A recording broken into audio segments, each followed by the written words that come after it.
What's going on, everybody? Welcome to another edition of Mean Streets here, live at FTN Fantasy. Chris Meaney hanging out with you. Appreciate you guys taking the time to hang out, making sure we are good to go. We are live. If you have any comments, any questions, hit me up. The chat is working. Cue the intro music. Away we go. Usually Mondays will usually be a little bit earlier in the day. Had some issues on my end. We are live every day over at SiriusXM Fantasy Sports Radio from 1 to 3 Eastern on channel 87, myself and Jake Seeley on Mondays. Jake joins me on Mondays and Thursdays, and Dane Martinez joins me on Tuesdays, Wednesdays, and Fridays. And if you have the SiriusXM app, you can always go back and listen on demand. So on today's show, we will tee up the Monday Night Football game happening this evening between the Jets and the 49ers. We're going to get to that early and get some picks and some props kind of out of the way. And we will talk week one takeaways. Right. We'll talk about the rookies, the rookie quarterbacks. We'll talk about usage out of the backfield. We'll talk about concerns we have. We won't overreact, but we will talk about some dud performances and players you should or shouldn't be worried. We will hit the waivers. Got some running back rankings, some wide receiver rankings. We'll talk tight ends because I know it wasn't a great week for tight ends. And we will talk like quarterback and defensive streams. The next show of Mean Streets will be on Thursday and Friday. We will tee up the Thursday Night Football game, and Friday we'll do some picks and stuff. If anything does change, I have like emergency episode or emergency podcast. As of right now, we are waiting word on Puka Nacua undergoing an MRI today on his knee injury, same knee that the injury that he suffered in training camp, the right knee. Tried to power through, carted off, couldn't get it done. I don't think we're going to like what we hear. Waiting to hear on Roma Dunze with a knee injury as well. He suffered it yesterday, blocking, so we're waiting news on him. We know that Dalton David Njoku is going to miss a little bit of time, and most likely Jake Ferguson too. Doesn't seem like a serious injury for Jordan Addison or for Kenneth Walker.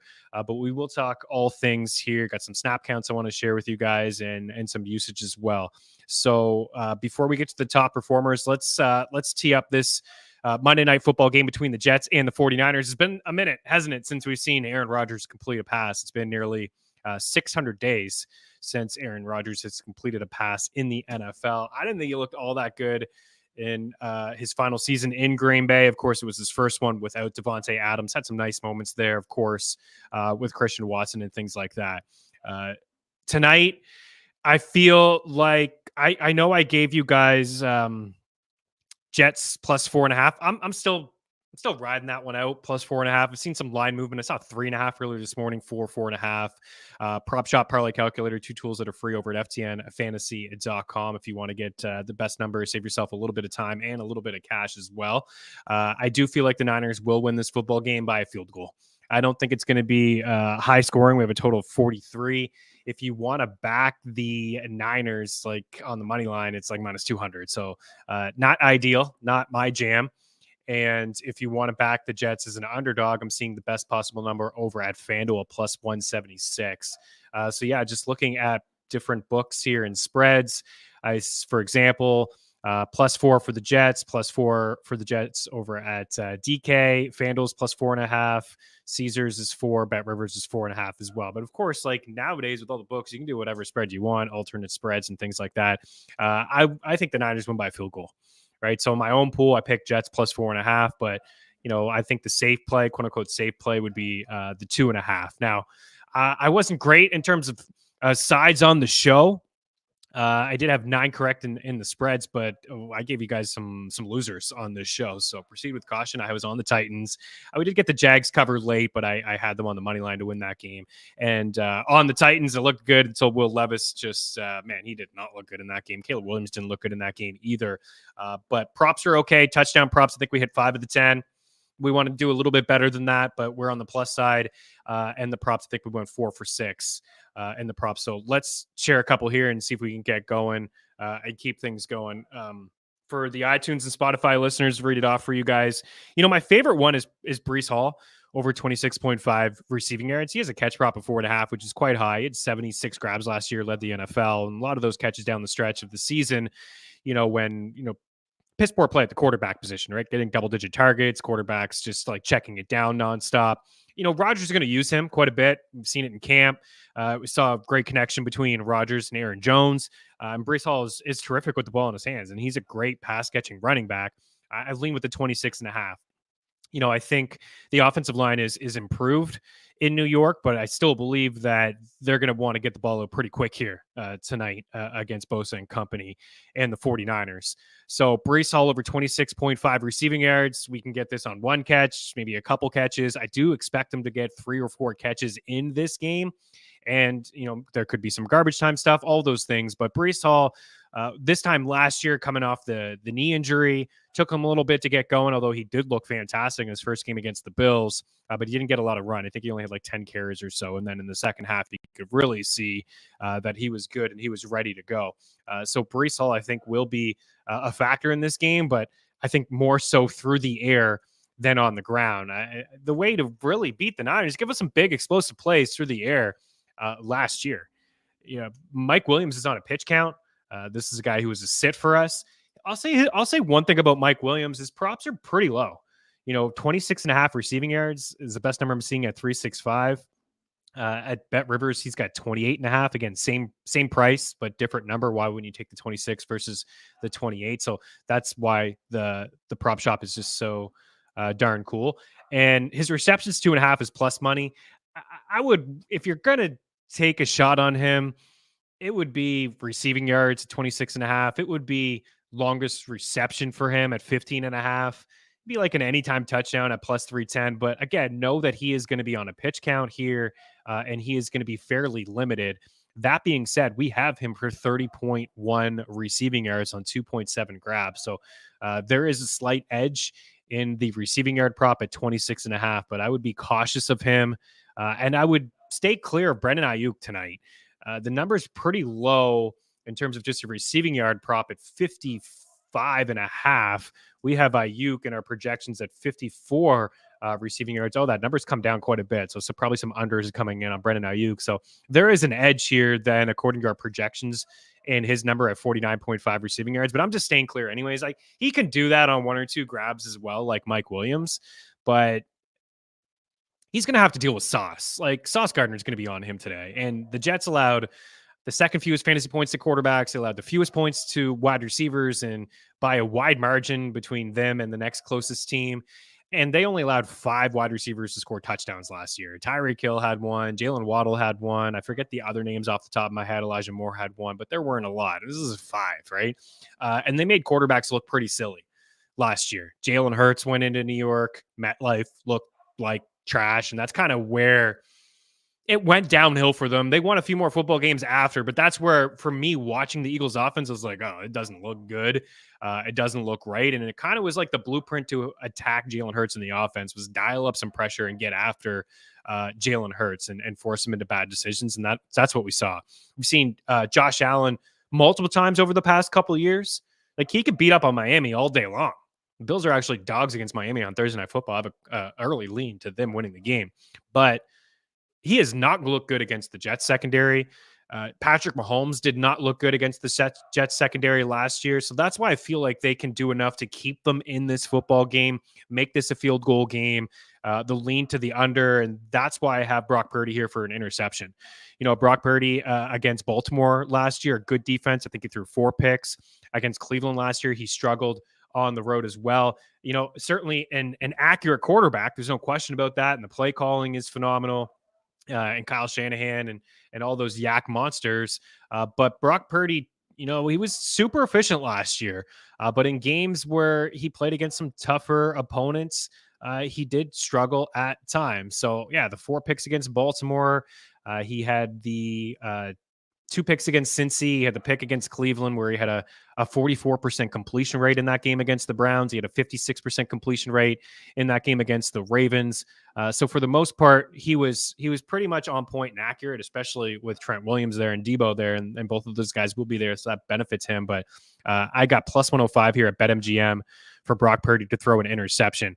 So Breece Hall, over 26.5 receiving yards. I like Tyler Conklin. I think he's sneaky at over 29.5 receiving yards. I like him too to score a touchdown. If you are looking for a long shot touchdown pick today, it would be Tyler Conklin. This is what I gave on the Sirius show this earlier today. He was plus 425 for an anytime touchdown. And I do believe that was over at DraftKings. Yes. Like, again, the prop shop is just so darn cool. Bet Rivers is hanging plus 228. DraftKings is plus 425. We almost hit a 95-1 2-touchdown prop for Isaiah Likely last week. Conklin would be my guy here today on the Jets side, 37-1, but I don't expect to see a lot of touchdowns. On the other side would be Debo. CMC is completely juiced. I think Ayuk is going to get locked down. I'd be looking at Kittle or Debo, right? We know that they can use Debo in multiple ways. That's why I have him over 47.5 receiving yards here. I was leaning catches over 4.5. Because, some bubble screens and whatnot. And then I was looking at rushing plus receiving. I did that with Jameson Williams last night. It did not matter.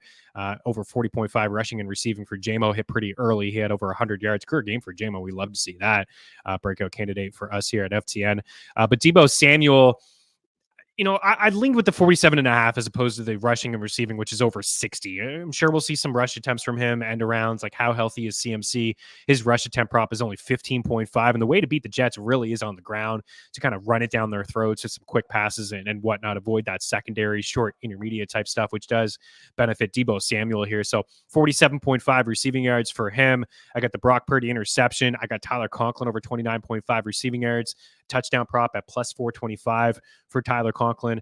And then Garrett Wilson at over 5.5 catches at minus 135. Some of these numbers may have changed. Put them in late last night before I crashed into our Discord. So if you have the betting package with us, then you get that's part of the perks. You get it right away. Seeing our projections and sharing some stuff here with you guys. We have Garrett Wilson for 70.5 receiving yards on 5.6 catches. We have Debo for 55 receiving yards for 4.2 catches. So a significant edge there in receiving yards for Debo at over 47.5. Again, Ayuk 4.1 grabs, 54.2 receiving yards, and George Kittle at 44.2 yards on 3.6 catches. We have CMC for 36 receiving yards, 4.6 catches. There is an edge. According to our projections, we have him for nearly 17 rushing attempts and just 15.5. Like, how healthy is he, right? He wasn't at any no preseason games, hardly camp. He just touched the field last week, really, for the first time. Beat reporters in San Fran say he looks awesome. He looks like CMC, right? Watching him, he's got the same burst and explosiveness. He just looks like a stud on the field.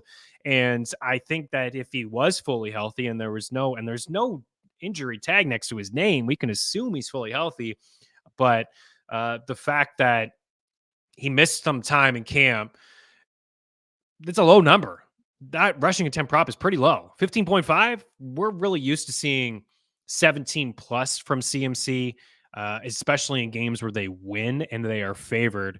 So if you're looking for more, I would lean to the over Christian McCaffrey on the rushing attempt props. Again, Mike Williams, we have for 30.1 receiving yards. We have Breece Hall for 27.9. So a slight edge there, but I think that's fairly low. I think he'll live in the 30s here tonight. And Jawan Jennings is also pretty sneaky. Like, if you're playing DFS tonight, I would avoid Ayuk. I would get Breece Hall and CMC in my life. Maybe some of the defenses in my life, and I would avoid both quarterbacks. Like, I would just, like, Debo is a guy that I would consider. Maybe spending down on a guy like Jawan Jennings. Mike Williams is like, you just hope he scores a touchdown, but again, there's a pitch count there, so I'd be pretty cautious with him. So one more time, just to recap here, and we'll put a pin on week one.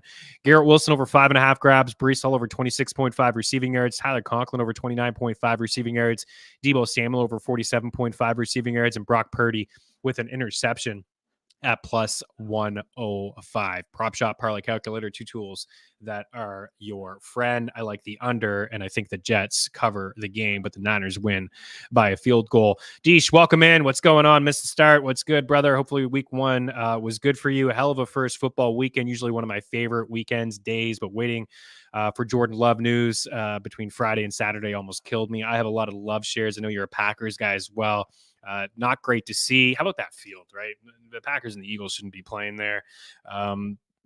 Luckily, nobody else got hurt, and I know that's not why he got hurt. And play at the end, you don't want to see it, but it stinks to see with like 5 seconds left. And now I'm waiting to see what the Packers do, right? It sounds like 3 to 6 weeks, could be 4. Avoided the significant injury for Love. I'd hang on to him. You got some IR spots and IR plus or outs or things like that. Otherwise, you'd be looking at guys like Fields or Baker Mayfield. Jaden Daniels is rostered everywhere. We had him as a top 10 quarterback over at FTN Fantasy with the rushing floor. You could see it. But yeah, we'll wait to see what happens. But I would expect, like, I don't even think Tannehill is that good, but he's an upgrade, I think, over Malik Willis, right? You got playoff aspirations, and certainly a downgrade for everybody in the Green Bay Packers offense without Jordan Love and maybe a heavy dosage of Josh Jacobs here moving forward. Here are your top performers from week 1. Saquon Barkley with 3 touchdowns.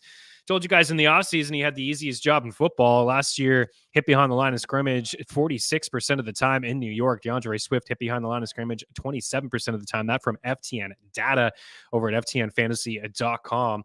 And, we saw Swift top 5 in rushing, 1,000 yards last year. Miles Sanders can't do anything in Carolina. It's not surprising. How about the Panthers? Story for another day.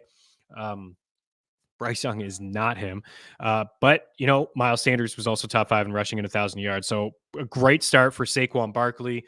Could set records. We had 30-1. Showed it to my guy, Dane Martinez, for offensive player of the year on the SiriusXM fantasy show. And I'm not sure what the latest is. I'll tell you right now, it wouldn't be 30-1.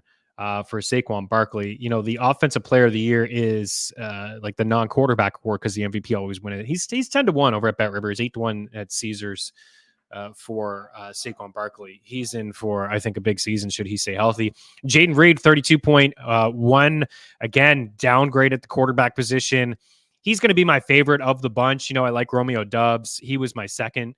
If I could rank the Packers wide receivers like in a vacuum without ADP, I would go Reed and Doubs, and then I really liked Dontavian Wicks, but like Watson would be ahead of him. But now moving forward over these next few weeks, like I have to downgrade Christian Watson, right? Because he didn't even get a lot of looks in that game against the Eagles, but he's going to get red zone looks. He's the field stretcher, but how good's the quarterback play going to be? At least Reed, you can do some short ADOT stuff. He's a terrific route runner. You can do some end arounds, try to get the ball in his hands.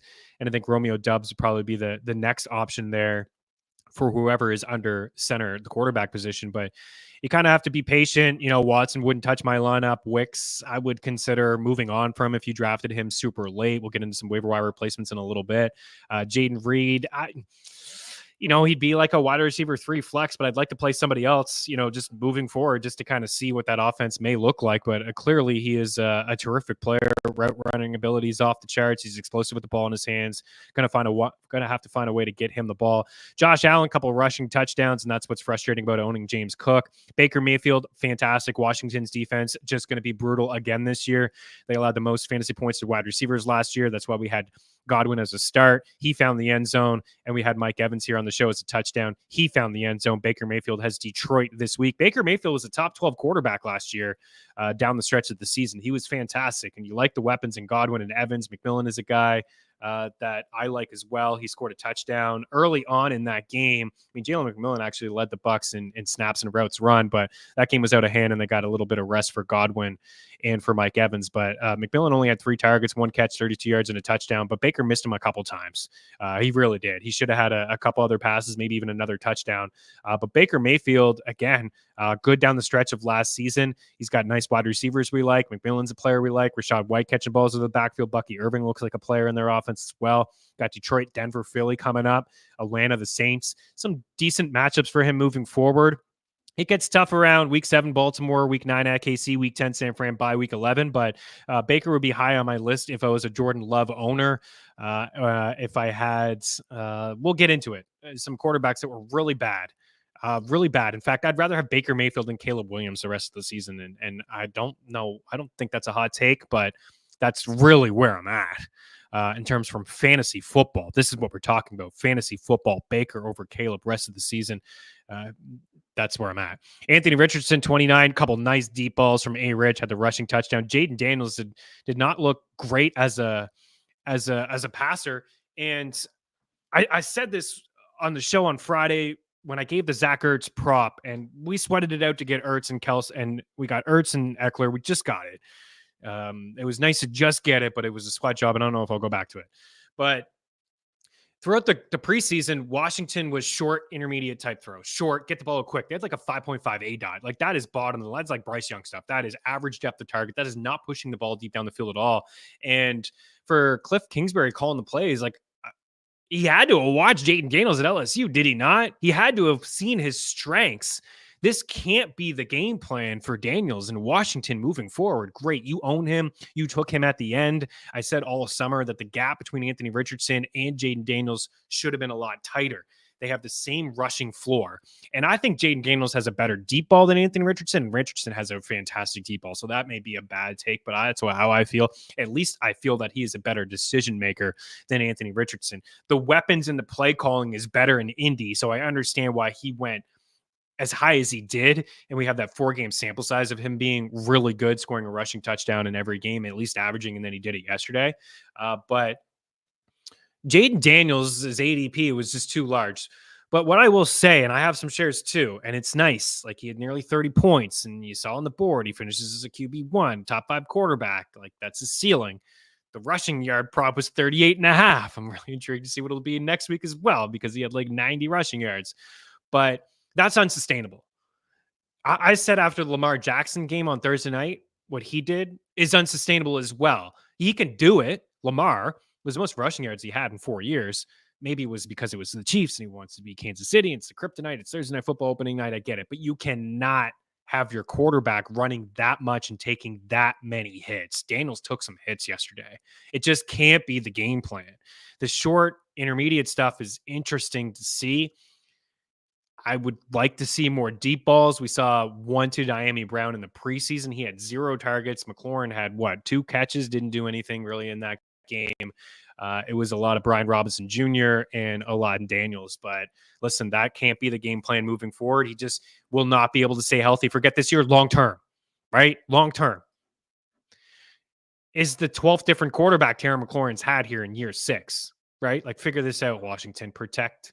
And I'd like to see a different game plan. It was really interesting to see how they employed the game plan there in that football game.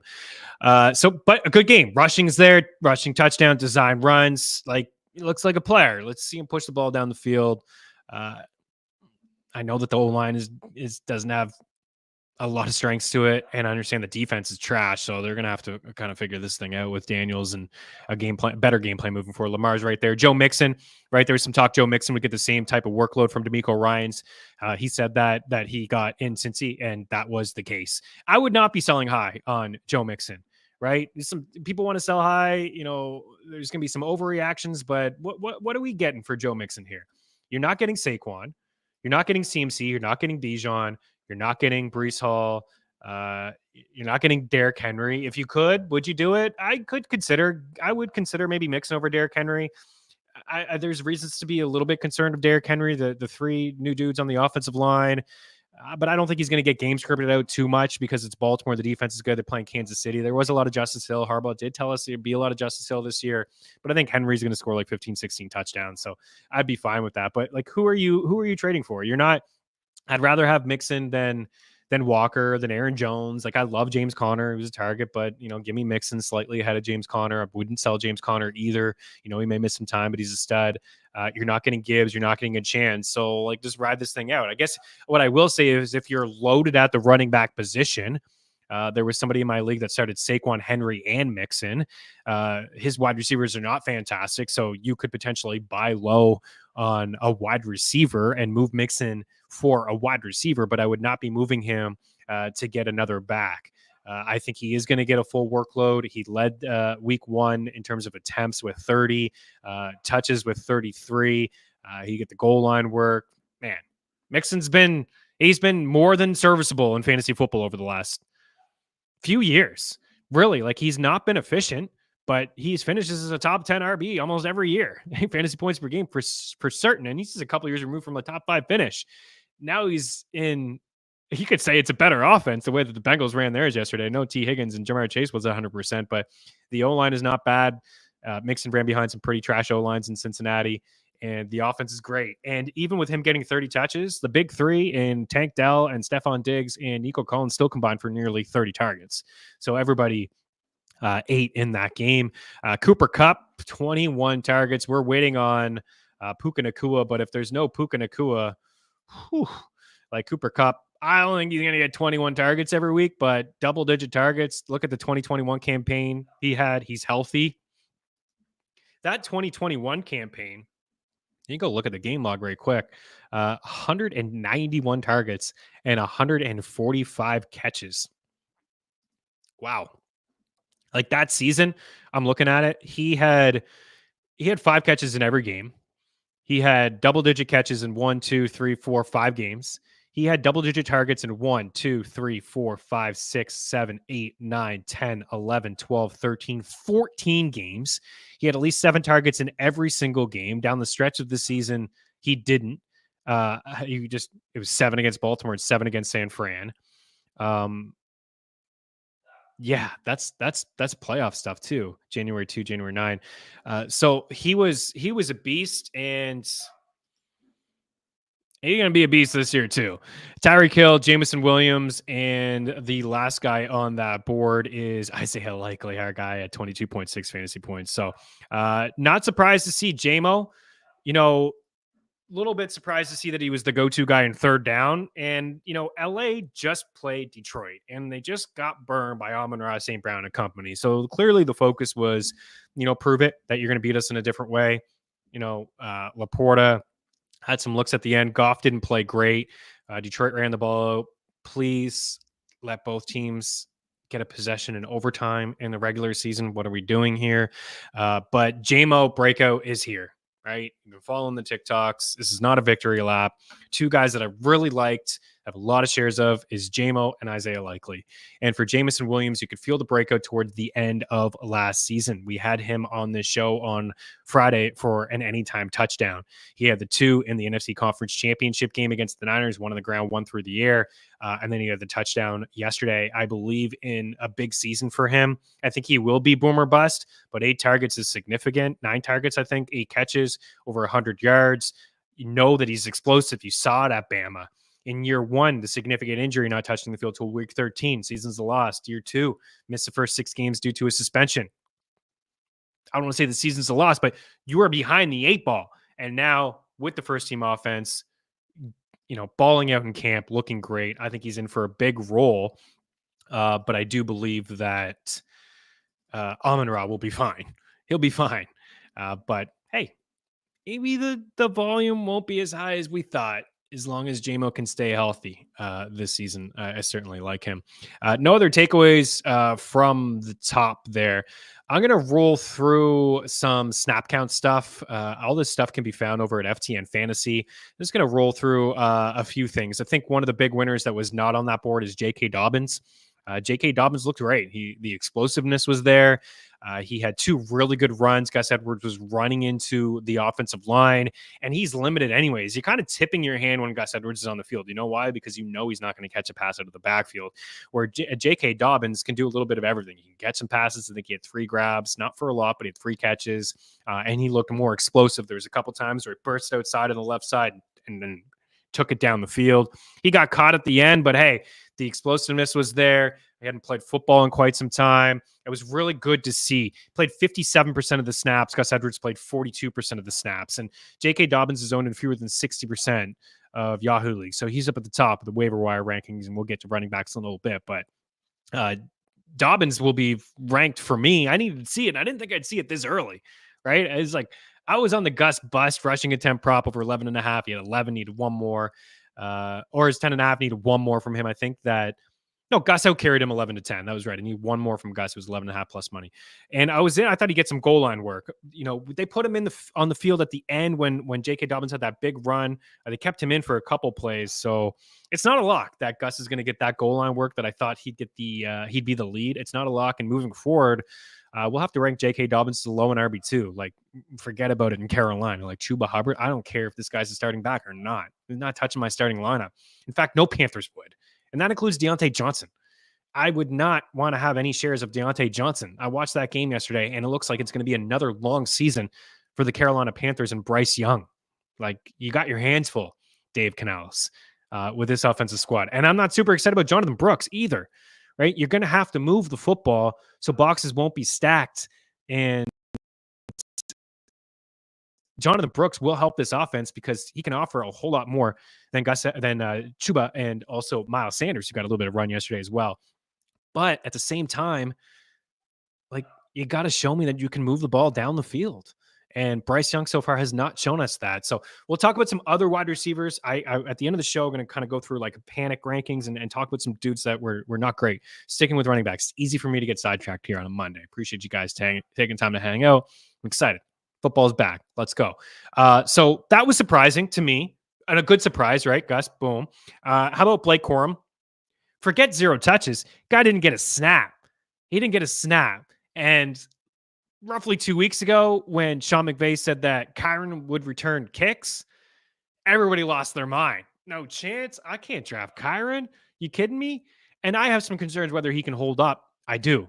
And Sean McVay, this guy throws his curveballs all the time with running backs. He's always drafted one, right? After Gurley was like, oh, we like Darrell Henderson, or we like Sony Michel, we like Ronald Rivers, we like Jake Funk. You can go on for days.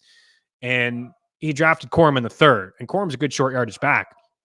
But you guys can't tell me you weren't shocked to see Ronnie Rivers get 2 carries and 7 snaps, and Blake Corum have 0 snaps. Anyways, Kyron played 71 of 78 snaps. He's like 91% of the snaps. So back to being the guy. We'll see if he can hold up over the full course of the season, because he didn't last year. His rookie season, he couldn't really touch the field because of some injuries. And when he came back, he got this type of work and this type of usage in the last few weeks. It was very CMC-like. So we'll see. I wouldn't drop Corum. I don't have any shares of Corum. I don't have a lot of Kyron either. I was just kind of concerned with how this thing would play out. I have some early Kyron from when, Corum was getting talked up, and you could get Kyron in the 3rd as like RB10, RB11. I wouldn't drop him because you probably spent like an 8th round pick on him. So it's all about context, but I guarantee you Corum's going to be the most dropped. We may just have to do a show on Wednesday and talk waivers, most added, most dropped, because he will be one of the most dropped running backs.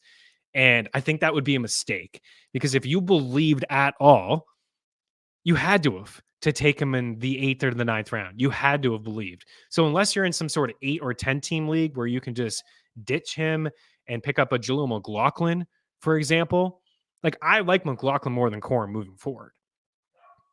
You can make that swap if you want, but let's also keep in mind it is week 1. And the reason you probably draft Corum is because somebody told you, or you thought yourself, that Kyron can't hold up and that Corum would eventually get some run.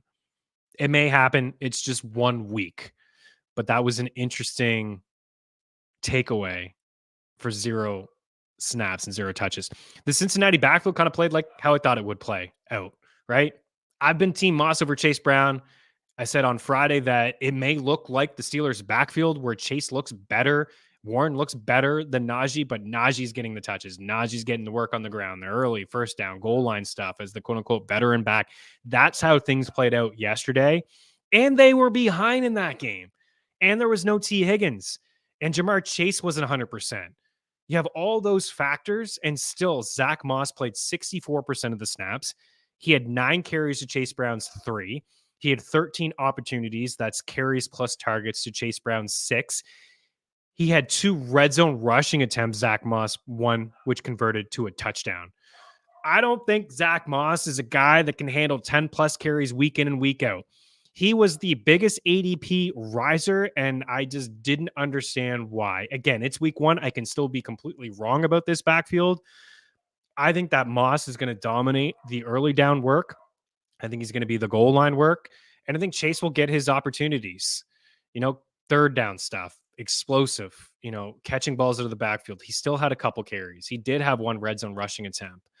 That offense didn't look good at all yesterday. No T. Higgins. Yosivaj acting as the second. I like Yosivaj, but let's be real. He's more of a 3 in the slot, picking up for Tyler Boyd. And Chase Brown Jamar Chase rather, was, limited.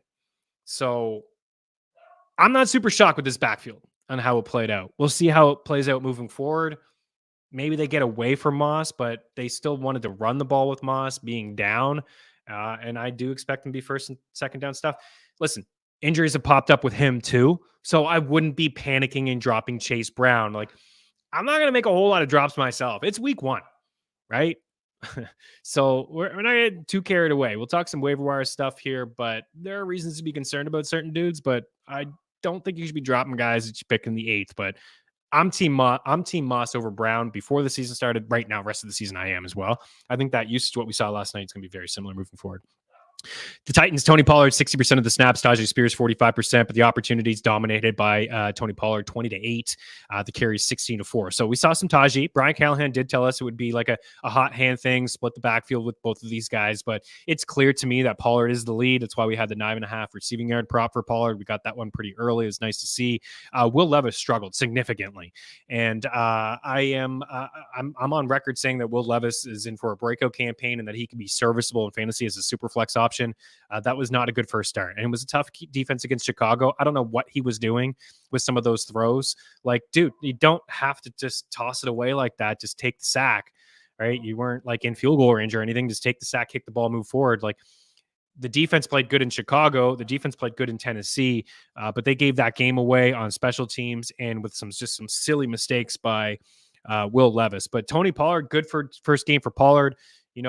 Had him ranked as like a flex play, low NRB2, but, you could feel good about that game. They got the Jets next week, so it's not going to be good for Will Levis again. But Pollard catch some balls out of the backfield, some early down red zone stuff. Tajay Spears kind of acted as like a little bit of a change of pace guy, but more as like a pass catching third down running back. Two other backfields that I was surprised with the usage in Denver. Javonte Williams only played 52% of the snaps. Jaleel McLaughlin played 34% of the snaps. The opportunities, though, 15-10 for McLaughlin, and he edged Javonte in terms of carries. I thought we'd see a little bit more Javonte. I actually thought we'd see a little bit more of the ground game here, like being that it's Bo Nix's first game, tough environment to play Seattle. And the Seahawks, although the personnel and the coaching is different a little bit, the personnel, a lot really when you bake in McDonald and Grubb, but they were really weak against running backs last year. Like second most fantasy points allowed, second most rushing touchdowns, and they didn't even really try to run. And Sean Payton's offense used both backs. Like, that's not going to be surprising. He's going to use both of these backs. They're going to catch. I like McLaughlin. He should be owned. We may have to think about him as a flex play. We have to downgrade Javonte here a little bit. Like, just getting 8 carries and only playing 52% of the snaps is interesting to me. Not in a good way if you're a Javonte guy. Jaleel was, I thought, a great late round target. You got him on the waiver wire list. Like, I would rather him than any of the Carolina backs. You know what I mean? Like, I still probably lean Brooks over him because it's the ceiling, but like Chuba Hubbard, like, just move on, right? From Chuba, or, Ford, good. You continue to roll out Ford. I keep him. The Dallas Cowboys backs, like, I like Zeke. Zeke scored the touchdown. We'll get into Dallas in a little bit, but Zeke scored the touchdown. He's going to catch a couple passes. Like, he's kind of serviceable as a flex. Rico Dowdle's like, wait and see, not touch my roster, but Jaleel McLaughlin should be on rosters. Bo Nix threw the ball 42 times. Again, I was pretty surprised at how much he chucked the football. We did get the rushing attempt over 3.5. We had to sweat that one out. He got 5. He had the rushing touchdown at the end, or else we wouldn't have gotten that one, but we did get it at the end. But interesting to see that usage. McLaughlin, stock up. Williams, stock down, but we're not getting carried away and dropping guys. The Raiders. This is an early loss I need to take. I'm sitting here patting myself on the back for some things. Let's take an L for this one. Zamir White was he's a guy that I really like drafting in the 7th and 8th round. I thought the usage would be there for him. Now, he did have 13 carries to Alexander White's or Madison's 5 carries, but he put the ball on the ground. I like Pierce going back to him after he put the ball on the ground. That was a positive. It was nice to see. He started like getting some decent runs in the second half of that game, but it's clear third down usage. Madison, his team's probably going to be playing from behind quite a bit. Minshew didn't look good. He didn't look good. He was careless with the football. It stinks that Devontae Adams is on this squad. The target should be there. He plays a lot of the snaps, but how catchable are these targets? They ran a lot of 13 yesterday. That's 3 tight ends. They ran a lot of 13 yesterday. So a lot of 3 tight ends. Brock Bowers, big first game for Brock Bowers. I'm looking at it here. He played 41 of 60 snaps. He ran 31 routes. He had 7 targets. So he got a lot of work, man, for somebody who's on with Michael Mayer and Harrison Bryant there. So it was a lot of work for him. They didn't run a lot of 13, but they ran some, which is interesting to me. But good first game for Bowers when a lot of tight end ones didn't have good first games. So it's like a positive. Pitt scored a touchdown. Kincaid, where are you? Andrews, Kelsey, just some quiet dud games from some tight ends, and Ferguson and Joku are hurt. So it's going to be the week 1 waiver wire is going to be full of tight ends. It's going to be interesting to see how that all plays out. But Adams on the field, 58 of 60 snaps, 39 routes run, had the 6 targets there. But interesting usage. Madison's a guy that should be rostered too, but I don't care about okay, I don't want to come off Zamir White. I still believe that Zamir White will be the lead. You hope that there's better games for him. First down, second down. Did catch 2 passes, but it's not what he's really going to do. But Madison did have a good game. And he wasn't great as the guy in Midi last year, but he was good when he was like spelling Cook. So Madison, he may show up this year at times, right? We may have to think about him as like a pass catching running back, PPR, flex, get the bye weeks, injuries. When the Raiders play from behind, maybe a couple grabs. He did have a receiving touchdown in that game yesterday. Other backfields here, Washington, Brian Robinson Jr. looked good, 55%, Austin Eckler, 59%, but with Austin Eckler, 4 catches, it's just like from behind stuff, you know what I mean? Like playing from behind, some catches and stuff. Brian Robinson looked good. He should be the lead, and I'd say he's the goal line back, but of course, James Daniels has something to say about that. A couple of rushing touchdowns. Rashad White, 69%. Bucky Irving, 31%. Bucky Irving looked good. Great late round flyer. What I have to say about that is no Dave Canales, new regime. They drafted Bucky. Rashad White has been one of the most least efficient running backs in the NFL over the past couple of years. The Bucs have been like dead last in rushing over the past couple of years, sub 4 yards per carry in each of the last 2 years. But White's still going to get his. Like he nearly 70% is good. Goal line work. I would give him the lean of holding that role the whole way. But again, if he struggles between the tackles, right, this regime could be like Bucky. Like he had a couple nice runs, right? He can catch the ball to the backfield. I think he's going to steal some of those targets. Although Rashad White still had 4 catches, but Bucky is out of all the rookie running backs, he probably has the clearest path.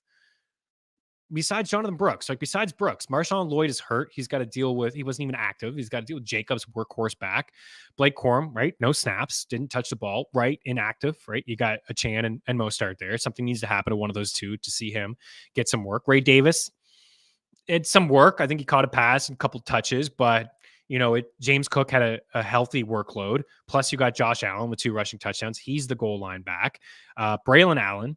By the way, I meant to say this. Braylon Allen and Jordan Mason, pick them up wherever you can in Yahoo leagues that allow you to drop bench spots. So drop like maybe an injury or, somebody that you just took a flyer on that you don't really care for anymore, that you want to cut. Like, I don't know, Jermaine Burton, maybe you draft like you go pick up Braylon Allen or Mason now.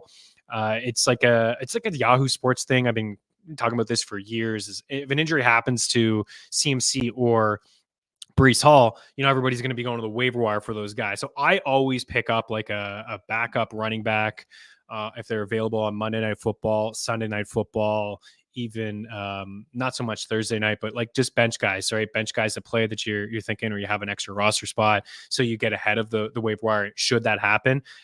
Same thing. Like I was able to put Marshawn Lloyd on IR or out on Yahoo, and I picked up Tank Bigsby. I was just like, just in case, ETN. Actually saw a little bit of Tank Bigsby, but now I may hold him. If I didn't see a lot of Tank Bigsby, I just move on. So it's just a little sneaky thing that you can do in Yahoo leagues or other leagues that allow you to drop some guys here.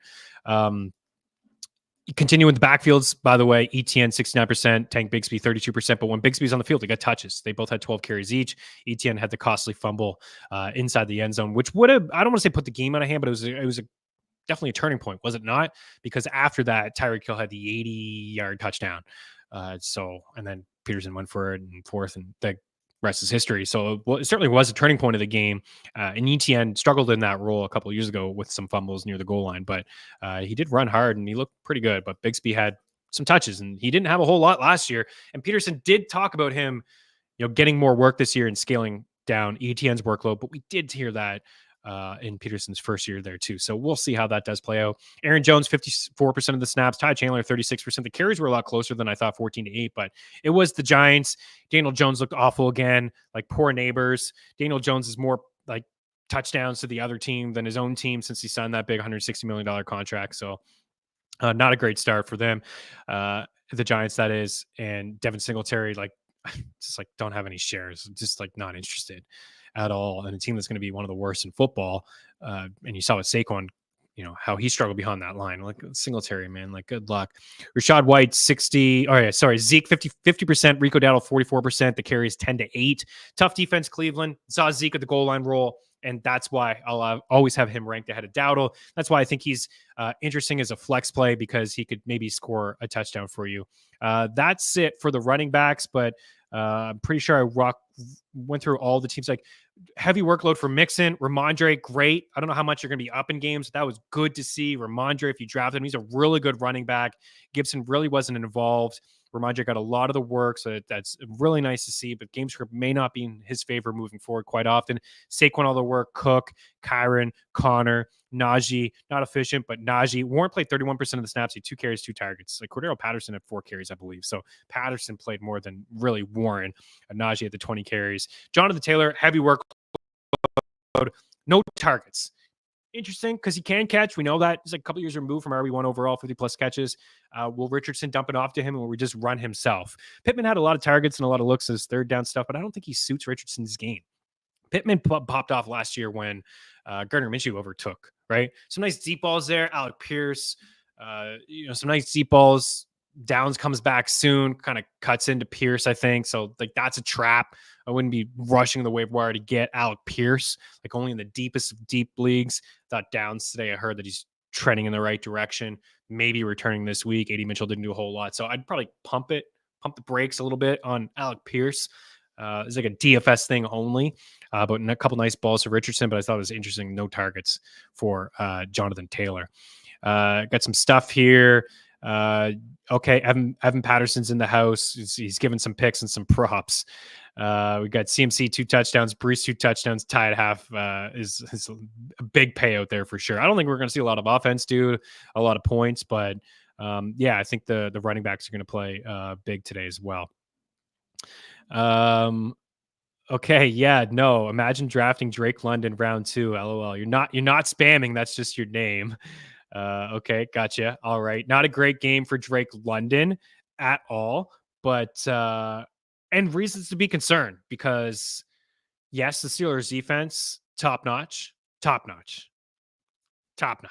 We got an plus 850. People know FTN. We got plus 850 for them to win the division. It's a long shot. I think their defense will keep them in games. And right now they're 1-0, and everybody else in that division is 0-1. But defense is good, so we'll give TJ Watt credit, right? We'll give these guys credit that they deserve. But when you watch Kirk Cousins play, it's not on Drake London. It's on Kirk Cousins, because he didn't look healthy, right? The difference between him and Rodgers with the Achilles is that's his plantar foot for Cousins. You watch some of those throws, I was saying to myself, like, is that Desmond Ridder? Like, again, like 18 touchdowns in 7 games for Cousins last year. Better play caller. Sean McVay's offense still, Robertson and company in Atlanta, but better weapons. But last year, the Atlanta quarterbacks threw 17 passing touchdowns combined between Heineke and Ridder in the 17 games. And what I saw last night was very much of the same poor quarterback play, and Falcons fans are probably like, here we go again. But first game, Steelers, not going to get any easier for Cousins and company in Philly at the Link on Monday Night Football for their home opener. In fact, Cousins, this will be a 3rd year in a row Kirk Cousins has played against the Eagles in their home opener. Last year, actually not too bad. Threw for a lot of yards, played from behind a little bit. 2 years ago, pretty bad. He got picked off a couple times by Slay. But yeah, reasons to be concerned about London and Pitts. More so London, because he was drafted as a top 10 wide receiver in best ball, but he was still an early second, top 12 wide receiver on average. And Kirk Cousins just didn't look good, with his accuracy. And he looked like he was afraid to kind of plant that foot, right? So those throws were not great. But one game, but I would be concerned a little bit here with Drake London. Here's the running back waiver wire rankings. Again, I went with Yahoo, sub 60%. I get it, guys. J.K. Dobbins owned in your league. I get it, but he's available.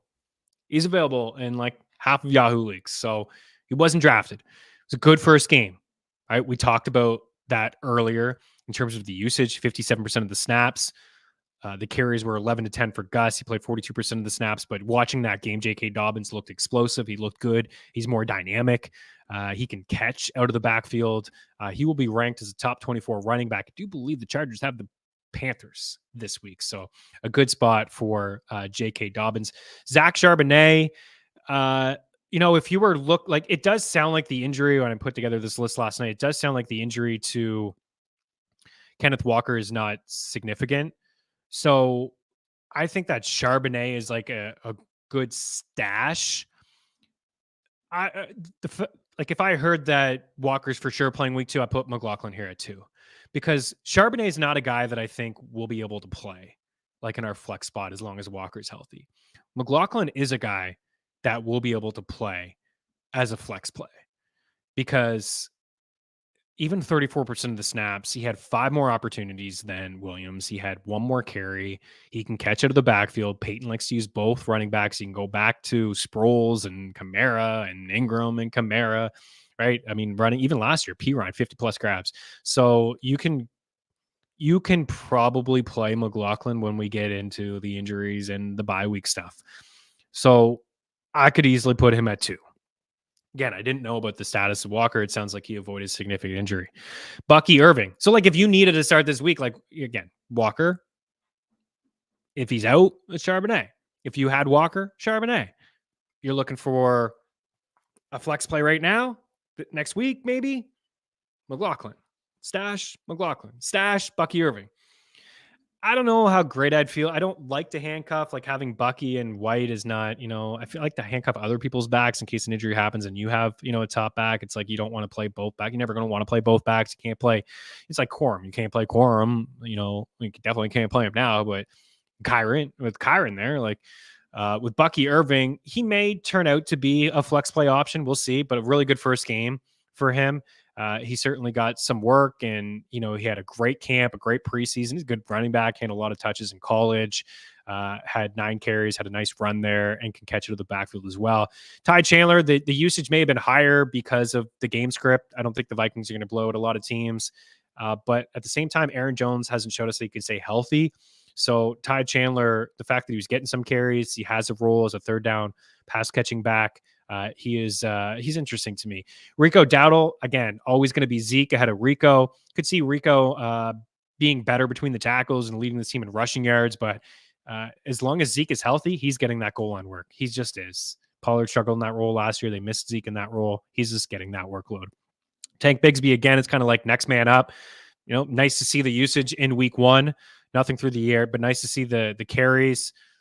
If ETN fumbles a couple more times, maybe we see a little bit more run. I'm not concerned about ETN, but it's like that clear next man up on an offense that I think is okay.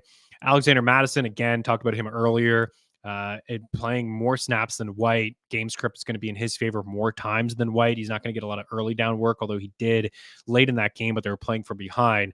But Madison maybe just, again, better suited as a change of pace type of running back like he was with Cook in Arizona. So Madison is somebody to consider. Samaje Perine, I like him too, like catching balls out of the backfield. He was limited in the first game. He did have a reception. He's a good back. I mean, Jerick McKinnon had 13 receiving touchdowns in this offense over the past couple of years. You're going to add Hollywood. There's a lot more mouths to feed in Kansas City that are at least more reliable than this time last year. But P-Ride could be that next man up. He could handle for full workload for a couple games should something happen to Pacheco. And I think Andy Reid will use him in the red zone. Probably never going to want to start him, though. That's why he's down this list. Something would have to happen to consider starting him. I could see Justice Hill ahead of him. Justice Hill got a lot of run last week. Harbaugh's talked about him getting run. I don't think that the game script will be like that moving forward for the Ravens. They played the Chiefs. This is a team that has the Titans, right? I believe. No, I forget who they have this week. But for most games, he is going to get the early down work because they're going to be up in a lot of games. Just last week, they were down in that game. So that's what happened in that game. We saw a little bit more Hill, but we will see Hill in 2-minute drills. We will. That shouldn't be a surprise to anybody. When they're playing from behind, we will see Hill. He did a good job in that game as like a protecting Lamar. They have the Raiders this week, so Henry should get a lot of work, and we shouldn't see 8 targets and 6 grabs from Justice Hill. So those are the running backs. Here are actually, we'll talk about some wide receivers here before we toss up the wide receiver board. I just want to run through some wide receiver notes that I have. Pittsburgh Pickens, and that's it. A whole lot of Pickens, nobody else. Marvin Harrison Jr., team high in terms of snaps and routes run, but just 3 targets. He had a target early when he should have had a comeback. At least Kyler thought it was a comeback route. He ran a bit of a go route. And Kyler kind of was like, what are you doing? You know, like what's going on? Disconnection there. And then went to him a little bit later on and he dropped a pass, which is very, very catchable. So maybe Kyler just stopped looking his way. Dortch, a whole lot of Dortch, a whole lot of Connor. Not overly concerned about Marv. If Dortch becomes a thing, then Marv won't become a thing. But Dortch is on the waiver wire list here. Again, first game, haven't seen a lot of Marv throughout camp and preseason, so maybe it just takes a little bit of time here, but that's one of the guys that had a dud. Keon Coleman led the Bills in snaps and routes run and targets. Samuel just 17 snaps. Matt Collins got in there and had a score. But a really good first game from Keon Coleman, right? Josh Allen talked about just throwing into his direction. He's going to come down with it. He did once for a catch. Another one towards the end zone that they had a disconnect there. But Keon Coleman, I thought it was a really good first game for the rookie. Being a rookie and leading the team in snaps and routes and targets is a good first game. Adunze, we're waiting to hear on a knee injury from him. We'll see what happens. He was second in snaps behind DJ, third in targets. Everett played ahead of Cole Kmet, Dalton Schultz. These guys were fades for me. Not interested in either of them. Cole Kmet is a drop. You need to move on from him. Juwan Johnson, Colby Parkinson would take any of those guys. Everett played over Kmet. Everett played in Shane Waldron's system before in Seattle. And he's out there running more routes. And, you know, in Chicago's camp, they're talking about Kmet, you know, being a better run blocker this year. It's not what you want to hear. Hopkins limited 17 snaps. Tough matchup this week against the Jets. Probably would be on my bench, although Sauce will probably be on Ridley. Jermaine Burton, 4 snaps, right? Like, just so much needs to happen for Burton to get on the field. He needs to pass so many guys. Houston, 22 combined targets for the big 3. So that was good to see, considering Mixon had so much run. Diggs may just be a red zone guy. Like, Nico Collins is my favorite of the bunch. Tank Dell's going to get his looks and he's going to have boomer bust games and move him around the formation. But Diggs may just be the number 1 option for CJ Stroud in the red zone. We certainly saw that yesterday. Alec Pierce, as I mentioned earlier, trap. Gabe Davis, team high in snaps and routes run. Kirk, third in snaps. Was he limited? That was pretty interesting to see the usage. Brian Thomas Jr. season here. Brian Thomas Jr. is my second favorite rookie of the bunch. Over Neighbors. I'm talking redraft and maybe even Dynasty, but I don't want to get ahead of myself over Mundunze and Dynasty. I would say from a redraft standpoint, Marv is still my favorite rookie. And then I would go Brian Thomas Jr. And then I would go Lad McConkey. And then I'm into Neighbors. Then I'm into probably Odunze. Maybe Worthy. Worthy's going to be very boomer bust. 3 touches, 2 touchdowns. You're going to bring in Hollywood. I would make Worthy available in my league. Let's use your 4th wide receiver, and you're going to just play him as your flex, and you can afford those boomer busts. But Gabe Davis going to be on the field a lot because he's a good blocker. Straight up. Brian Thomas Jr. almost had 2 touchdowns. Should have had 2 touchdowns. 1 touchdown yesterday. You got to get him in your lineup. Even if you waited, I waited in one league. I had him on the bench. Didn't play him on the flex. He's going to be in my every lineup moving forward. Leggett team high 7 targets, 4 fewer snaps than Deontay Johnson. 6 targets for Thielen. Just who cares? Honestly, who cares? Carolina looks brutal. They're going to continue to look brutal. Dave Canales can only do so much. I know he's a quarterback whisperer. He did good things for Geno in Seattle, did good things for Baker last year. I just don't think Bryce Young is good enough. I don't think he can see over the offensive line. I don't think he can push the ball down the field. I'm concerned about the accuracy. I was always team CJ Stroud. I'm shocked that the Panthers weren't. Frank Reich must have been forced to draft him. Had to have been forced to draft Bryce Young. Like, there's no way my guy Reich didn't think that Stroud was more talented, even watching the combine and seeing how smooth Stroud was. Watching him against Georgia and that defense and how good he played against them that year. So Deontay, I have 0 shares and I am glad I don't have any. I would not buy low. I don't care if even the usage was puzzling. He should be playing like 90% of the snaps. Canales told us the offense is going to run through him. Week 1's all about overreacting, but I'm not overreacting on this. I'm not. The Saints defense is okay, right? Like, if you had the Saints defense yesterday, you had the Saints kicker, you had Carr as your second, you had a great day. Here's a lot. Didn't do a whole lot. Rashid Shaheed, touchdown. Kamara, touchdown. Taysom didn't do a whole lot. Juwan Johnson, touchdown. Like, they beat up on the Panthers. Clint Kubiak's going to be good for this offense.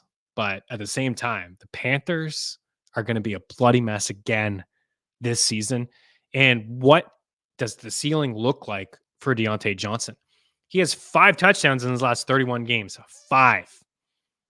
For 5. His situation is no better in Carolina than it was in Pittsburgh. It may be worse. So I'm worried about Deontay. I'm worried about London because of Cousins, but I'm more worried about Deontay Johnson. Neighbors, 100% of the snaps. Robinson, Wandell, team high 11 targets. The ceiling's not there for him either. It's like short A-dot stuff, PPR only. I feel for Neighbors. He did good, but those lines are going to be very similar because the ceiling, I just wonder about. Dable says he's going to continue with Jones this week. They got Washington. The Commanders' secondary is awful.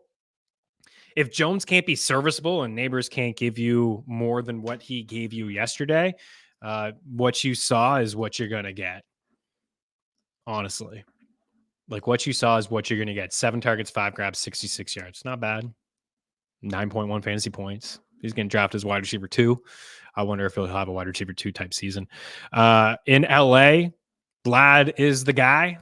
Vlad is the guy, right? Catch prop 3.5 plus money. Giddy up. Got that one. Receiving yards. Giddy up. Got that one. Scored a touchdown yesterday. Quentin Johnson, a little bit more run than I thought. No DJ Chark in that game, but good first game for Quentin Johnson.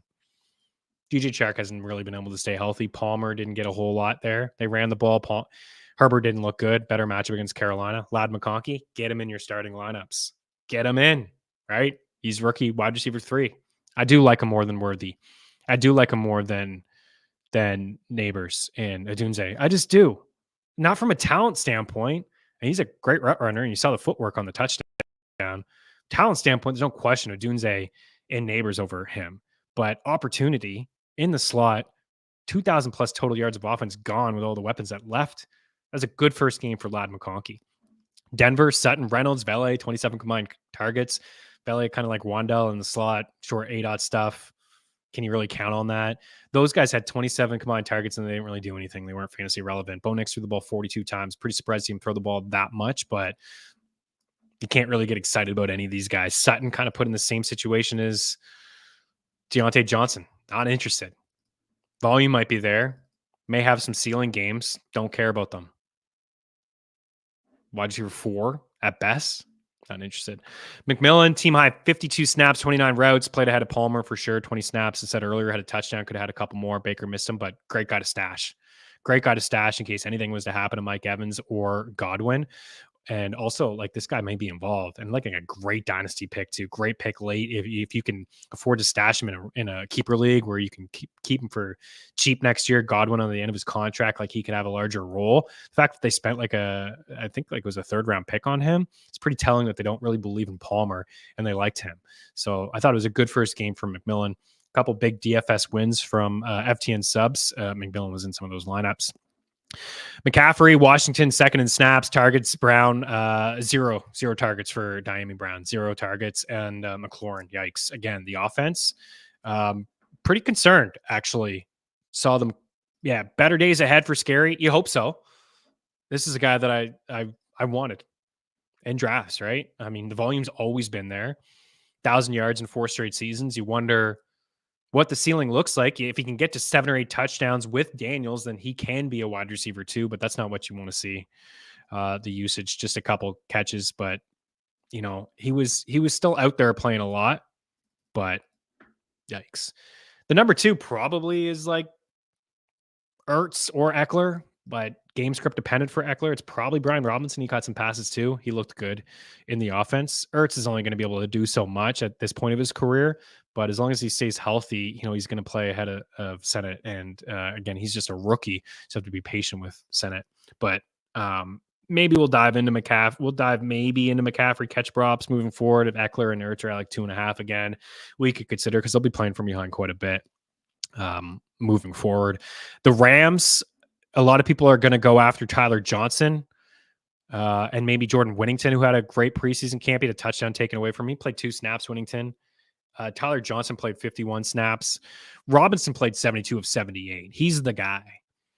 Like, Stafford was really looking at Tyler Johnson. He had some nice moments, but if you're picking up one Ram and Puka misses some time, Whittington could fall into a larger role. He's kind of like the Cooper Kupp replacement, I feel like. Kind of reminds me of Kupp, to be honest with you.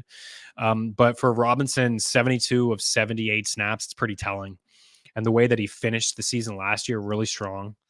An end zone target for Matthew Stafford. Touchdowns were there into that playoff game. He was good yesterday, right? The playing every snap at 6 is very telling. And they didn't play him in the preseason either. So again, very telling of how they feel about him.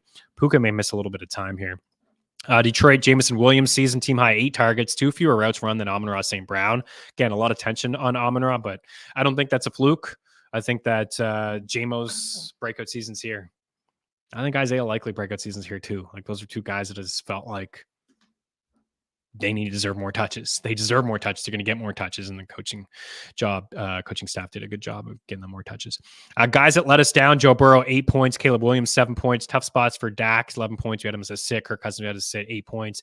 Raheem Mostert, 2 points. Zamir White, 3 points. Javonte Williams, 2 points. DeAndre Swift, 5 points. Chase Brown, 3. Chuba Hubbard, 1. Chuba, don't care about him. Swift, he'll have better days, I think. Javonte Williams, some reasons to be concerned. A slight downtick, but an uptick for Julian McLaughlin. Chase Brown, right? Just team Zach Moss. Chase Brown will have better days, but don't be surprised if that's how the usage looks moving forward. Raheem Mostert will have better days too. Jags got a good run defense. They get a good run defense. Even Achan didn't have a great day on the ground. He caught a bunch of passes. And Caleb Williams didn't look good, man. Looked like a rookie quarterback, right? Made some bad throws. Keenan Allen dropped the pass in the end zone, which would have been better for him, but certainly had some bad throws. Again, just first game. I believe in the Titans. I think they have a good secondary. It's part of why I was on them to cover Awuzie and Snead and Ernest Jones, the pick that they made. They got some players, man, on both sides of the football. But you will love Callahan's got his hands full. And he's a great play caller. He's done some good things with quarterbacks. He's done some great things with developing quarterbacks. He's got his hands full here. Burrow will see better days too. I wouldn't panic on Burrow if you have him. Don't have any shares of Burrow. It's taking Kyler Rose waiting on Jaden Daniels or like Goff or whatnot. Caleb Williams is the guy where I may swap out for a Baker Mayfield. You know, I like Jaden Daniels more than him in redraft. Always have. Like the weapons that Caleb has. And don't want to overreact. This is one game. Things will be better. But if he misses a Dunze, if he misses some time, and, you know, Keenan is a lot older now, it could be tough. Wide receivers that let us down. Amon-Ra, 2 points. Marvin Harrison, 0.9 points. Drake London, 2 points. Olave, 2. DJ Moore, 7. DK, 4. Michael Pittman, 5. Amari Cooper, 2. Terry McLaurin, 2. Deontay Johnson, 2. Christian Kirk, 4. Keenan Allen, 4. I asked people on Twitter, you can follow me at Chris Meaney. I asked people who they were most concerned about. Got a lot of Cooper and McLaurin. Didn't get enough Deontay for my liking. I most concerned Deontay Johnson. Second most concerned McLaurin. Just the way that Kingsbury's running that offense right now. Marvin Harrison, I'm not super concerned with. I'll put Drake London at number 3, given Kirk Cousins. Like, here we go again. We may see Michael Penix Jr. If you're in a deep Superflex league, I'm going to go pick him up because I don't think Kirk Cousins is healthy. I don't think that the coaching staff's going to bench Kirk Cousins, but he may suffer another injury, or he may just be absolutely atrocious where they have to make a switch. That's not what you want to hear if you're a Drake London owner or a Falcons fan. So I would be at 3. I'm not concerned with DJ Moore after just talking about Caleb Williams. Not. Chris Olave, I'm not concerned. I don't think that game is good. Like, the Saints are going to blow a lot of teams out. The touchdown equity is not super high. And we certainly see Rashid Shaheed and Juwan Johnson having more touchdowns than Chris Olave this season, but not overly concerned there. Marvin Harrison, again, just a rookie. Not concerned with Amon-Ra. Like, check in. People overreact all the time. If you can buy Amon-Ra, like buy Amon-Ra. My goodness, like if you can swap Xavier Worthy and someone else, or even JMO and someone else to get Amon-Ra, you go and do that. Keenan Allen, not overly concerned. Kirk, kind of, because I think the guy that has the highest ceiling in that offense is Brian Thomas Jr. Brian Thomas Jr. led the nation in touchdowns last year with 17. I like Brian Thomas Jr. So Kirk is like, I just view him as a wide receiver 3. Like some ceiling weeks, some dud weeks. Evan Ingram's usage was down in that game. Gabe played every snap. Well, not every snap, majority of them because of his run blocking ability. I'm definitely team Brian Thomas ahead of Christian Kirk. Rest of the season, I honestly, I'm taking the ceiling and the guy that's going to score the touchdowns. But it may be an opportunity to buy low on Kirk, but I wouldn't give up a whole lot.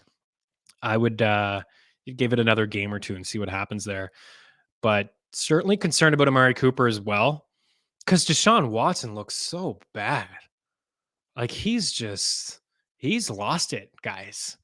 People just think, like, even watching the broadcast, like that's talking about, like, can he get back to his form? Like, no. That was like 4 years ago, guys. Things change. He's not the same quarterback. He looks lost. He's played 13 games now with Cleveland, the most guaranteed money ever. And he is just not good. They were better with Flacco. So Lawson Joku, Judy scored a touchdown. Elijah played over Judy. Cooper's on the field. He's great. He just missed him on a deep throw. It'll be better for Amari Cooper, but Deshaun Watson is just not the same guy at all. And the Brownies should have kept Baker Mayfield. It's as simple as that. Yeah, so I have rookies down here, which I already talked about. The injuries: Jordan Love, Puka Nacua, T. Higgins, Jordan Addison looks like he survived a significant injury. Jake Ferguson, David Njoku, Kenneth Walker. Okay, let's get to the wide receivers. Watson's broken, Tiger Woods syndrome. JMO, rest of the season, rank him. And I had him on like wide receiver 40 with Thomas and Ladd. And I don't know if I'm going too much higher than that. Those 3 guys I was really bullish on, and I liked more, slightly more. And the price tag was super expensive for Jameson Williams.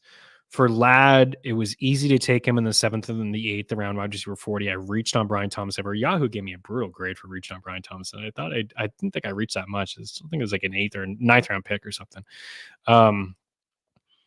JMO, and both of these guys, I think, are wide receiver. All 3 of them are wide receiver 3s.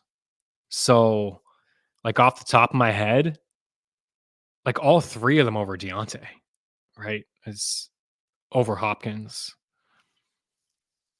Maybe over Terry. I think definitely Brian Thomas over Terry, Ladd over Terry. So I can give you an actual number maybe on Friday. It's not too early to do rest of the season rankings, but I'm ranking them pretty high, Deesh. JMO. I'm ranking them pretty high. And there will be boomer bust games. There will be for Brian Thomas too. Ladd's not going to score a touchdown every week. But man, that offense, 14 games inside a dome, deep threat. I believe in the talent. There's a reason why he was taken first. Man, I wanted the Eagles to go after him heavy in that draft. Did okay with Deontay and AJ, but I wanted him. I'm strongly considering him over Terry next week, and you should. Can't do London yet, but it's close. Yeah, that's what, Tampa. I would go as Terry's got the Giants. So yeah, maybe you hang on one more week as Terry in your spot because it's the Giants, right? You're like, oh man, it's the Giants. So if we can't get it done in the Giants and they don't switch up their offense and still short ADOT stuff, then yikes on Terry. London will see Slay in Philly. That game against Detroit will be Detroit and Tampa will be a higher scoring game. Yeah, it depends. You got some options there. It's nice to have JMO on your squad, man. I'm a big believer. All right, so wide receiver rankings the way out. Man, this is a long show, but I see some people hanging out and having some fun talking football with you guys. So Brandon Cooks is up at the top here because Ferguson's going to miss some time. And you can see a little bit of Tolbert. I still think it's gonna be pass happy offense. I don't care what McCarthy tells me. You're gonna stick to the run. I don't buy it. Brandon Cooks had some nice moments. It took a little bit of time. I think like from the second half on, he was good. First half he was awful. Second half he was good. Had a touchdown there. Nice play.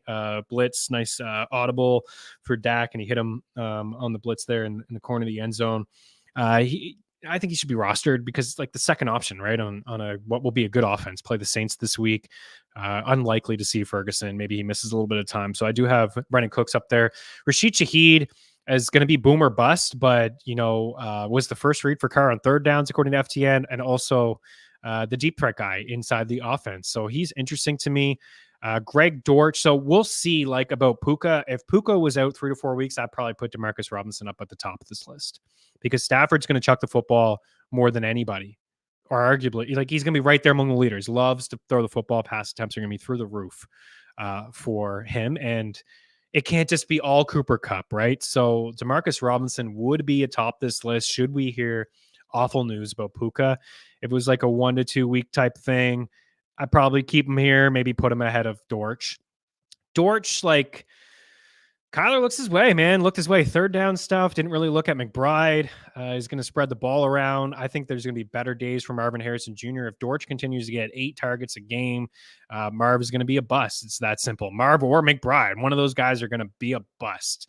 I got Dortch on this list. I think he's intriguing if you're hurting at the wide receiver position.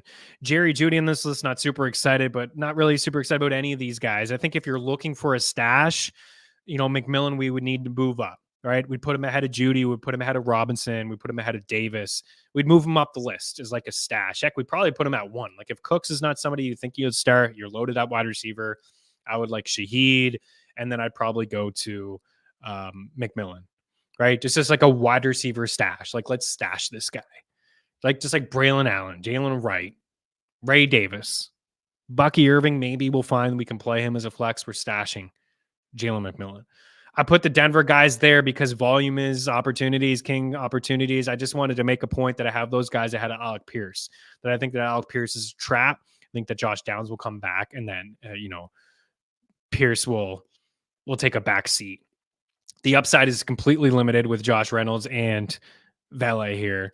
But targets are something to monitor. Volume, something to monitor. 40-plus attempts for Bo Nixon's first game, something to monitor. Certainly looked like a rookie as well. But McMillan, probably one of the most intriguing names on this list is a stash. Gabe Davis playing all the time. May fall into some touchdowns if you need some help there. Wan'Dale Robinson, PPR boosts, ceiling limited. Jerry Jeudy, hey, maybe. Njoku misses a little bit of time. Maybe Jeudy becomes something with Watson. Demarcus Robinson, all depends on Puka Nacua, but I think Puka's going to miss a little bit of time. And then that's it there for the wide receiver. So I think we did it. I think we went through everything. Tight ends. So I like Likely. I like him quite a bit. Talked a lot about him in the offseason. If you've read the predictions article, we gave some sleepers. He was my guy. I think this is a mismatch we saw at the end of the season. But now that, if you draft him, great. You just plug him in. Awesome. I got him in Jay Seeley's Flex League, and I also have Kyle Pitts. I'm going to play Likely over Pitts. I'll make both these guys available. I think if you're a Likely owner, you make them available. Like, just do it. Like, make them available and see what you can get. But I wouldn't be spending like 45% fab on him.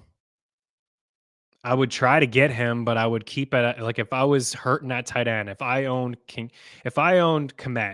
if I owned Schultz, if I owned Taysom Hill, I may keep Goddard there. I maybe just roll with Goddard. But if I owned Kmet and Schultz and, Njoku or Ferguson, I probably wouldn't be super aggressive. We'll see what the injury is. We should hear a little bit more today or tomorrow. But the bottom line is, as much as I like Likely, I'm not spending half of my fab on a tight end when Mark Andrews is still going to be, relevant. He really is. And we haven't seen 2 tight ends be relevant on the same team since Gronk and Hernandez. And maybe it won't happen this year, but the tight end position is brutal to begin with. And Likely's a weapon. They ran a lot of 12. He played just as much as Andrews. Lamar looked his way. So I think both of these guys are going to be startable. I wouldn't make Kelsey available. I wouldn't drop Kelsey. I wouldn't drop Andrews. I wouldn't drop Kincaid. I wouldn't make those guys available to sell. I view them as buy low candidates, and you drafted them that early. What are you doing? You're not dropping them. If you don't want to spend all that fab on Likely, you want to save some of your fab, and I understand, like, the next up guys would be like Juwan Johnson. Juwan Johnson for the Saints, Colby Parkinson for the Rams. Right, that's a guy that's going to get some work here, especially with Puka out. So you can have smaller bids on those guys, and maybe you just can't get Likely, unfortunately for you. But Likely, Moreau, Pitts, Johnson, Bowers. That's a guy. Bowers, a great first game. A lot of usage, a lot of run. Like seeing the usage from Bowers. Okonkwo, Parkinson, Laporta, Njoku, McBride, Noah Gray. Those are your top tight ends. Like, come on. Like, it's not Noah Gray you're not buying. McBride, he's going to be fine. Njoku's going to miss some time, so you're going to need a replacement there. Laporta's fine. Parkinson's that guy, right? 5 targets, 4 grabs, 47 yards. Okonkwo just had a touchdown. Wouldn't be buying him. Bowers, you're keeping him. You like the usage. Juwan Johnson only had 2 targets, but he did catch a touchdown, right? I would rank him Likely, Parkinson, and then Juwan. Pitts, Moreau suffered the injury there. He had 4 targets. He's relationship with Carr back to the Raiders. And then Likely's just a baller. I thought a good first game for Freiermuth, like not fantastic, right? Floor's not super high, or ceiling's not super high. 4 targets.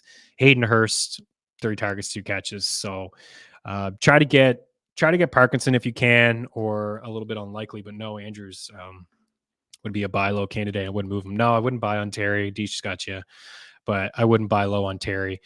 These wide receivers that I talked about, Amon-Ra buy low, yes. Marvin Harrison, yes. Wouldn't buy low on London, but also not making available. Let's wait and see this thing play out. Olave, I'd call. I view him as a wide receiver too. I don't think he's a high end too. He's like a middle of the pack, but I would make a call. Why not? See if you can get him.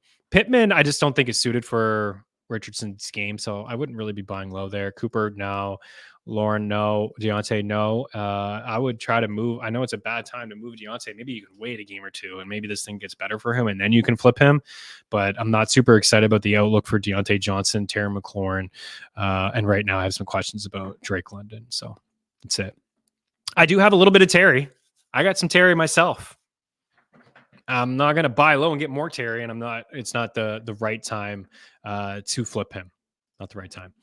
All right, guys, any other questions, hit me up. We went pretty long here. Normally won't go as long. It's the first week, a lot to unpack. Going to strive for Monday mornings as well to kind of recap, do the same thing. Recap, talk about the top performers, talk about some snap counts, some wide receiver rooms, give some picks in the Monday Night Football game, and also hit the waiver wire running back and wide receiver. There's not a lot of quarterbacks to stream. Baker would be at the top of my list. There's some quarterbacks in some tough spots. Like, I wasn't kidding when I said Baker over Caleb Williams rest of the season, but I'm looking at quarterbacks in terms of ownership. Herbert at 66%. I'd rather Baker. Rest of the season, I'd rather Baker as well. Matthew Stafford against Arizona, even with no Puka, I still like him over Herbert. Caleb is going to get dropped in a bunch. I would make the move for Baker over him. Geno against New England, not super excited about him. I don't care about Watson. Daniel Jones against Washington, like super flex only desperation. Of course, Fields is on that list, but I would roll with Fields again, knowing that Pittsburgh won. I would still roll with Fields. Seeley thinks that Tomlin will roll with Russell, even though he thinks they should roll with Fields as well. But Fields is a risky pickup because like a loss in Denver, or they may just decide to go to Russ. So he's a risky pickup. So I'd just be cautious with the fab. I'd go to Baker before Will Levis against the Jets. No chance. Not feeling too good about all my Will Levis shares in best ball. I'll tell you that. Defensive standpoint from a stream, Seattle against New England, right? You get Seattle against Denver week 1. They had the 9 points. They get New England week 2, which is great.